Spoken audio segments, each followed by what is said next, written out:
पहलगाममध्ये हल्ल्यात सहभागी असलेल्या आसिफ शेख आणि आदिल या दोन दहशतवाद्यांची घरं सुरक्षा दलांनी उद्ध्वस्त केली आहेत। लष्करानं जम्मू काश्मीरमधील दक्षिण काश्मीर भागामध्ये असलेल्या अनंतनाग आणि पुलवामा भागात ही कारवाई केली आहे। या कारवाईत आसिफ शेख आणि आदिल यांची घरं उद्ध्वस्त केली आहेत। पहलगाम हल्ल्याचा मास्टरमाइंड सैफुल्ला कसूरीला पाकिस्तानचं पाठबळ असल्याचा आणखी एक पुरावा समोर आलाय। पाकिस्तानी आर्मीच्या बड्या अधिकाऱ्यांसोबत सैफुल्लाचा फोटो भारताच्या हाती लागला। दहशतवादी सैफुल्लासोबत पाकिस्तानी आर्मीचे अधिकारी फोटो काढतायत। पहलगाम दहशतवादी हल्ल्यानंतर भारतानं पाकिस्तानची चौफेर नाकाबंदी केली आहे। पाकिस्तानला मोठ्या हल्ल्याची भीती आहे, त्यामुळे पाकिस्तानी आर्मीकडून युद्धाभ्यास सुरू करण्यात आलाय।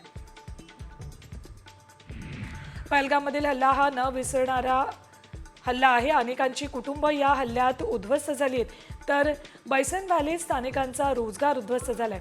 बैसन व्हॅलीच्या दुकानांमध्ये अर्धवट शिजवलेली मॅगी आजही तशीच भांड्यात पडून आहे। मोदींच्या इशाऱ्यानंतर पाकिस्तानी लष्करी अधिकाऱ्यांची पळापळ सुरू झाली। पाकिस्तानचे लष्कर प्रमुख जनरल आसिफ मुनीर यांच्यासह अनेक अधिकाऱ्यांनी कुटुंबियांना परदेशात पाठवल्याची माहिती सूत्रांनी दिली।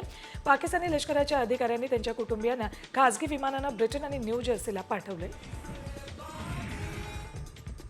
पहलगाम दहशतवादी हल्ल्यात एका स्थानिक काश्मीरी तरुणानं धाडस दाखवत एका पर्यटकाच्या लहान मुलाला वाचवले। याचा व्हिडिओ साम टीव्हीच्या हाती लागलाय। स्थानिक तरुणानं दाखवलेल्या या धैर्याचं सर्वत्र कौतुक होते। दहशतवादी गोळीबार करत असताना काश्मीरी तरुणानं एका पर्यटकाच्या हातातलं लहान बाळ आपल्या हातात घेऊन सुरक्षित ठिकाणी नेले।